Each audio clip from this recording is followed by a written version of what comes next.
William Gekidata de la République du Tchad. J'ai l'honneur de vous présenter le travail du groupe C, dirigé par Marc Kinti, expert en politique monétaire.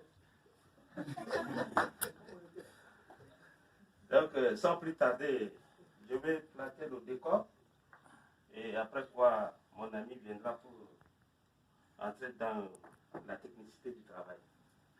Le plan est structuré de la manière suivante. Premier point, nous allons parler un peu du contexte de la situation du Tchad. C'est-à-dire pourquoi un ajustement est nécessaire au Tchad. Et en deuxième, nous allons essayer de voir quelles sont les mesures mises en œuvre par le gouvernement. C'est comme il y a un problème, il faut que le gouvernement intervienne. Troisième point, nous allons dérouler aussi les résultats de l'ajustement. Donc l'ajustement a atteint ses objectifs, oui ou non. Au cours de la démonstration, vous allez remarquer. Et aboutir à une suite conclusion et faire quelques recommandations pour améliorer la trajectoire budgétaire.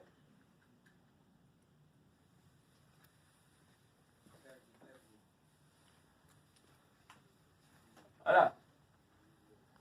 Vous aurez constaté que le Tchad fait partie des pays de la zone CEMAC, d'une superficie de 1 284 000 km²,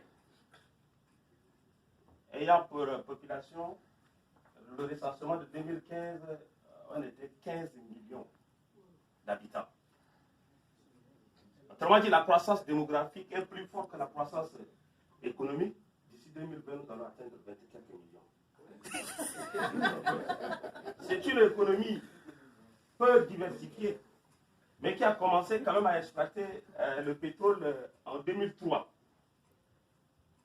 Et par rapport à la mauvaise gestion ou la mauvaise gouvernance financière, le pays a connu une chute des prix du pétrole au deuxième semestre 2014 et qui a impacté durablement l'économie, qui est d'abord vulnérable au choc. Nous avons constaté aussi que la masse salariale était très élevée de 2003 à 2014 et de 2003 à 2014, la masse salariale était très élevée. C'était une période de la vache grasse et il est question de distribuer l'argent à qui? Donc, quand la crise était arrivée, on ne pouvait faire face à ce choc. C'est un pays qui a connu aussi des difficultés pour faire face à la dette et risque de surendettement extérieur.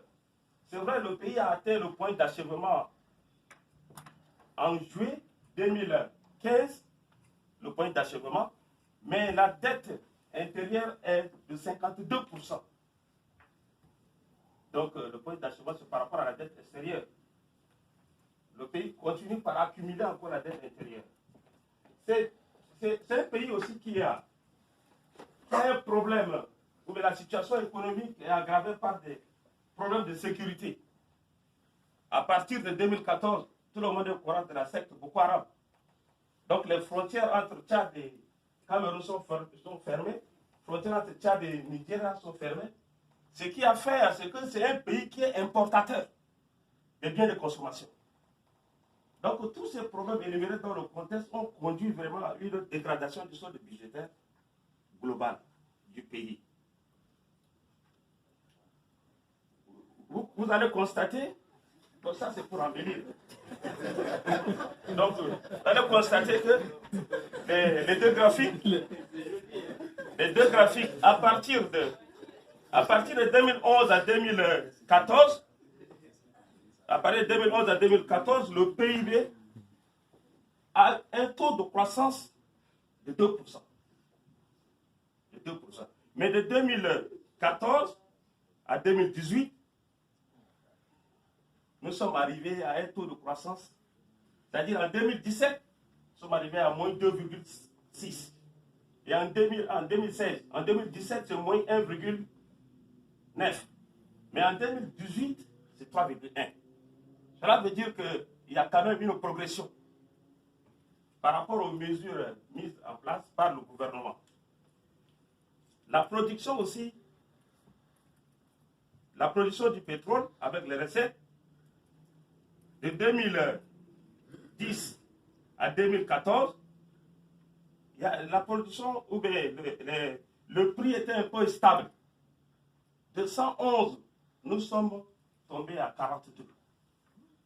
Cela veut dire que dans les années 70, quand on parlait de choc pétrolier aux États-Unis, le prix était de 30 à 120, multiplié par 4.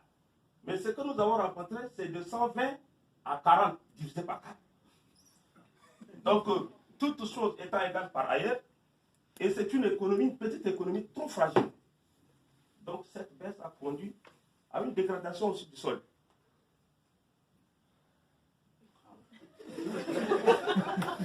C'est une économie qui dépend vraiment du pétrole, comme le cas de Congo. Donc la part du pétrole dans le PIB nominal. Allez, tout sera démontré après. Maintenant, quelles ont été les mesures mises en œuvre? On dit si l'État est fort, il nous écrase. Mais si l'État est faible, nous périssons. Raison pour laquelle l'État doit mettre sur pied un certain nombre de mesures. Et ces mesures concernant les rubriques suivantes. Au niveau des recettes fiscales, à court et à moyen terme, au niveau des recettes non fiscales et au niveau des dépenses. Au niveau des recettes fiscales à court terme, vraiment la mesure consiste à informatiser et moderniser l'administration fiscale et douanière. Dans les conférences, nous avons vu que le problème de la fiscalité, ce n'est pas l'impôt, mais c'est l'administration fiscale. Deuxième, il faut élargir l'assiette fiscale et lutter contre l'évasion fiscale. Parce qu'au Tchad, l'informel domine. Et il y a certaines personnes, catégories qu'on les appelle des intouchables, qui ne payent pas l'impôt. Maintenant, comment lutter? Il faut faire des contrôles ciblés, comme nous avons vu. Il faut faire des contrôles des exonérations. Au Tchad, nous avons déclaré 88 entreprises qui retiennent à la source la TVA, qui versent au trésor comme l'argent frais, que nous on peut prendre et utiliser. Mais on n'a pas mis sur pied le mécanisme de remboursement de crédit. Et à travers la conférence, nous avons vu qu'est-ce qu'il faut faire. Le recensement aussi des contribuables. Il y a des opérateurs économiques qui n'ont pas le NIF, le numéro d'identification, d'immatriculation fiscale, mais qui exercent en toute libéralité. Donc, il faut faire le recensement des contribuables. La troisième mesure ici, c'est d'installer un guichet unique au niveau des douanes pour faire le recouvrement. Au niveau des recettes non fiscales, il faut réglementer certaines procédures qui peuvent générer des frais administratifs. C'est la raison pour laquelle on a taxé les visas, les certificats dans les universités, dans les instituts. On a augmenté le prix des passeports. Passeport chez nous, d'ici 2020, nous allons prendre le passeport à 150 000 francs CFA.